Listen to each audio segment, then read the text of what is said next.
It's now time for the Weekly with News 6 morning anchor Justin Warmoth. This is the Weekly on ClickOrlando.com with Justin Warmoth. Good morning, I'm Justin Warmoth. For the last 4 years, firefighters in Florida have been urging lawmakers to pass a bill that would grant them cancer coverage, essentially establishing the disease as an occupational hazard.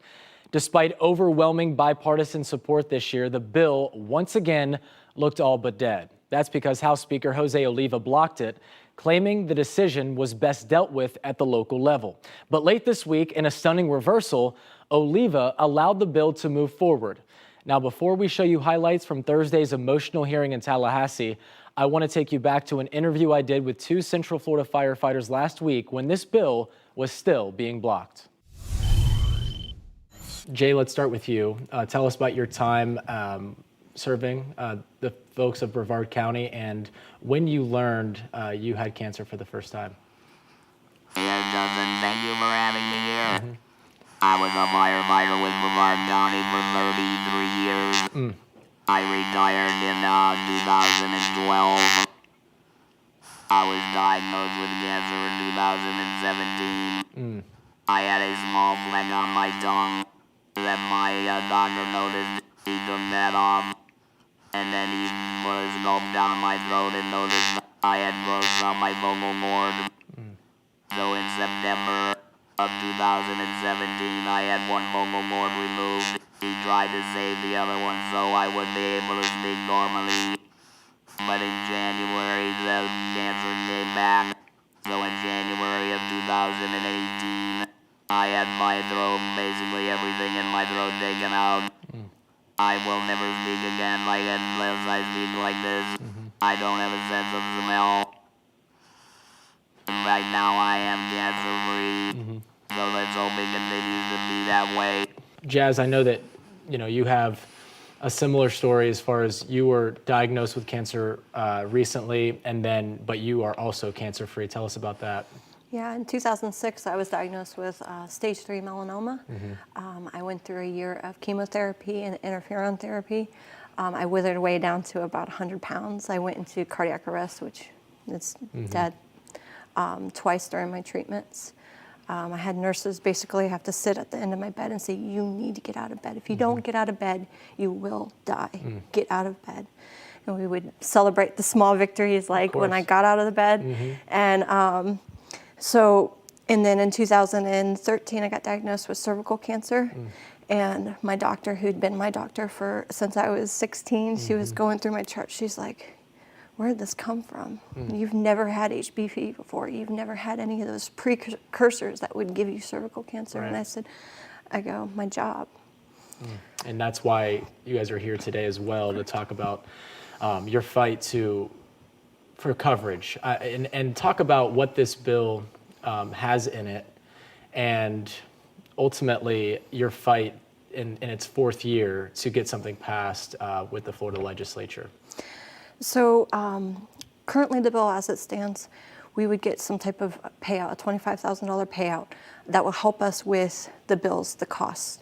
And also it would alleviate the costs for us, the out-of-pocket costs, because our departments would pay those co-pays from our insurance. One of the big things about this bill, though, is if I die, It's okay. if I die of cancer or another firefighter dies of cancer, nothing is left for families. Where our families basically get given a badge and a helmet and said, thank you for your years of service. And this bill protects our families. It gives us, it protects our jobs so we can't get fired, so we don't lose retirement benefits. It protects our families and gives them some benefits as well, survival benefits. Right. So. Lack of action seems to be the common theme over the last 4 years. This year, the momentum, it seemed, was there. You've been in Tallahassee for the session. Tell us about what it's been like up there and what you guys have been doing to get the word out around lawmakers. I've been to Tallahassee a couple times this session. The first week we brought up, Jay was with me as well, we brought up 500 sets of boots. We put them through the courtyard. We put them on the steps. Had names and pictures of our firefighters who have passed away of cancer. And this is just a small portion of how many firefighters who have had cancer and passed away. And to show them that this isn't a statistic. This is our brothers, our sisters, our coworkers, our second family that we live with every third day. And this isn't a number to us. And we gained a lot of momentum. We got a lot of legislators to sign onto the bill. Right. Currently, House Bill 857 has 82 sponsors to it. Out of the 742 bills the general bills that went through the House, our bill had the most sponsors on it. And it's still not being heard. It's just not going to go to a vote. Correct. It's not going to go to a vote. There is a reason for that. Yeah. And that is? There's a couple different reasons. Okay. One of the reasons is its sole reason it's not getting put on the vote for agenda is the Speaker of the House. The Speaker of the House is not putting it on the agenda. Couple of the other reasons why. Basically, if it does go into vote, we'll pass it. Right. We've got the majority of the votes. We've got majority of the House that support this bill. And we have the numbers to pass the bill through committee. Another reason, too, I found out this last time I was in Tallahassee was if that bill gets heard in committee, whether it's voted favorably or not, even though it will be voted favorably if it does, the Senate can pull it, conference it, and take it to the floor without it having to go through those committees. And the Speaker knows that. Right. So he's not putting it on the agenda. If this bill was in place and you were diagnosed, how would this have helped you? Obviously, monetarily it would have, but in other ways as well. Well, it gives you a sense of a peace of mind. First off, because I know when I first got diagnosed, I was scared that I was going to lose my job and my only health insurance. I was scared, obviously, I was going to die, but my job was the first thing that came to my mind over my family because it was like that was my main source of income. I mean, my parents had to cash out their retirement to pay for my treatments because it wasn't covered. I mean, $600 an injection because it wasn't part of my coverage. And thank goodness that you were able to beat it. But when you think about others who, as Jay touched on, and you touched on, they die of cancer and then their loved ones are left with Nothing. That's hard to believe. It really is. And when we talk about the lawmakers who have signed on to this bill, we're talking a bipartisan support here, right? Correct. We currently have 82 sponsors and co-sponsors onto the bill. We've got 44 Democrats and 38 Republicans that have signed on. And so when you think about the ultimate reason why something like this can't be passed and why it's being blocked, we know what the Speaker said, but what do you think the root of the issue is? Well, I know the Speaker plays that crucial role on getting heard on the agenda, and I know there's a lot of politics behind why it's not being And what do you have to say about politics playing a role in people's lives? And I mean, that it's hard to fathom, right? It's very hard to fathom. It's very disheartening. The couple times that I've been up in Tallahassee and heard some of the politics behind it, and it was like, this is what's holding up the bill, really? And it's very disheartening. And again, the Speaker of the House, Jose Oliva, changed course late last week, allowing this bill to move forward. Coming up, why he changed his mind and the emotional moments in Tallahassee as lawmakers put it to a vote. Keep it here. This is The Weekly on ClickOrlando.com with Justin Warmoth. Welcome back. This morning, we're focusing on a bill that would grant Florida firefighters cancer coverage. A CDC study shows that first responders are at a 15% greater risk of developing the disease than the average person, and more than 40 states have already passed similar legislation. Now, despite the bill having bipartisan support, it's stalled in the House, blocked by House Speaker Jose Oliva, who said counties and cities should deal with providing the coverage. But late this week, to the surprise of many, Oliva changed his mind. He issued a statement saying, in part, Quote, unfortunately, the debate became about whether we support our firefighters. Of course we do. And it became about whether it was political. Of course it wasn't. Still, the environment has become too toxic to debate the true original disagreement. As such, we will move this legislation forward, end quote. That cleared the way for the bill to be heard in Tallahassee, where lawmakers listen to testimony, ask questions, and ultimately put it to a vote. Why? Is it building materials? Is there something going on that's causing more cancer now than had been prior to this time period? You recognize? Thank you, Mr. Chair. I wish I could answer that. I can only speculate, and that's not a Florida problem. President Trump signed a bill into law federally to try to figure out that, to create a firefighter cancer registry. Who's getting cancer? What kind of cancers are they? There's a tumor bank being started through the University of Miami and other researchers to try to find out if these tumors are unique. Anecdotally, as a firefighter, I've been doing this about 20 years. When I talk to my brothers and sisters behind me, something we talk about is how fires used to smell different. A dumpster fire smelled different than a house fire. It smelled different than a car fire. It smelled different than a brush fire. And now a house smells the same as a dumpster fire. A car fire smells the same as a dumpster. They're all burning plastic. They're all burning chemicals. And I don't want to alarm anybody. I think much like lightweight construction, these things are safe. And they're safe until they catch on fire. And the concepts in our protective clothing that protect us, they protect us from heat. They protect us from inhaling toxins. But they're not protecting it from getting on our skin. And Rep. Payne, I see you nodding. You and I have discussed this extensively. I very much appreciate your attention to that. We really want gear that protects us. We really want to warn firefighters to take care of themselves.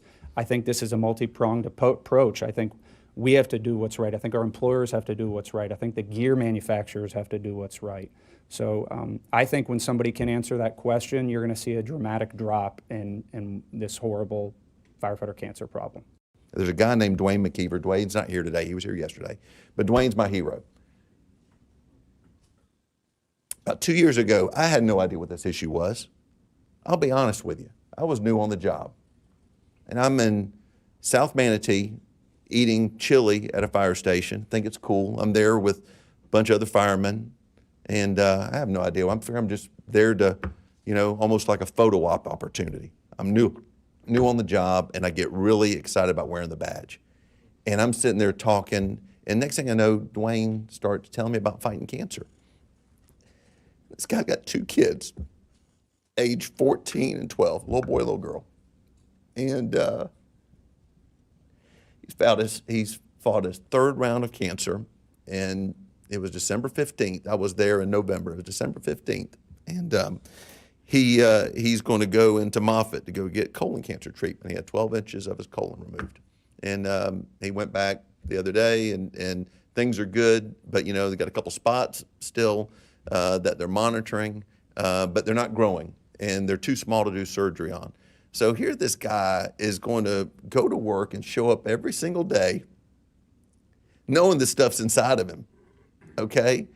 But he's got such a just can-do attitude. He's got such a, the glass is always half full. And, last year y'all showed such amazing leadership of passing PTSD. And so in Tampa last year, Megan Villa, who I thought was the face of PTSD with our first responders, Dwayne and Megan got to meet each other for the first time. And afterwards, Dwayne calls me and he says, I've never wanted to talk about my illness until I met Megan. I've never shared that story with anybody. And I called Megan earlier today and I said, you know what? Today is a good day in the Florida Legislature. Today we are putting forward a bill to give cancer benefits to our firefighters. And I just want to let you know that it wouldn't have happened if it wasn't for folks like Dwayne, folks like Heather, all these men and women that come in and advocate. But more importantly, it doesn't happen without a single one of you. I want to first thank all of the firefighters in this room. I want to thank all the firefighters across this great state for putting your lives on the line each and every day. I also did not know that this was a significant problem. Conditions are changing. We heard testimony today. The smell of the smoke is changing. We have a problem. And we here in the legislature, I'm a freshman. I've been extremely honored of the policy that has been moving in this institution. We lead here in the state of Florida. We're the third largest state in this country. The least we can do is to lead on this issue. And so I have worked really hard these last several months as a new member. I try to take the emotion out of deciding what is good public policy. You cannot take the emotion out of this. These are real stories. These are real people. These are people that you all put your lives on the line for all of us. And this is good public policy. This is the right thing to do. When it comes to the costs and it comes to making those decisions at the local level, you know, I'm a small business owner. Every once in a while, you just have to figure it out. I have to take care of my employees, okay? We have to take care of our first responders and our firefighters. So my message to the local governments, just figure it out. I guarantee you'll be able to figure it out. I'm very up on this bill. Thank you again for all you do. God bless you. When they continue to protect us, whether we deserve it or not, what are we going to do to protect them? But we also must think about the families and the children of those firemen and women who are diagnosed with cancer, and look to these individuals to take care of them for the rest of their lives. Look to them so that they can go to school. Look to them so that mortgages can be paid.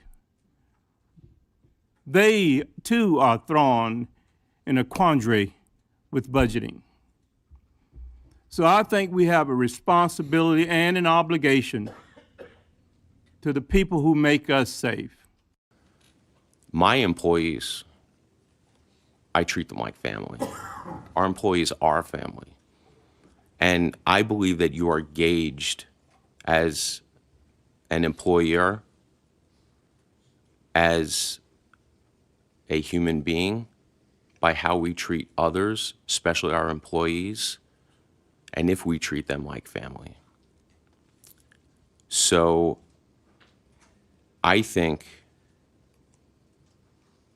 doing this is not only the right thing to do, it's the human thing to do, and it's what we should be doing for our employees, because our firefighters are our family. 24 yeas, 0 nays. The bill passes unanimously. We'll be reporting it.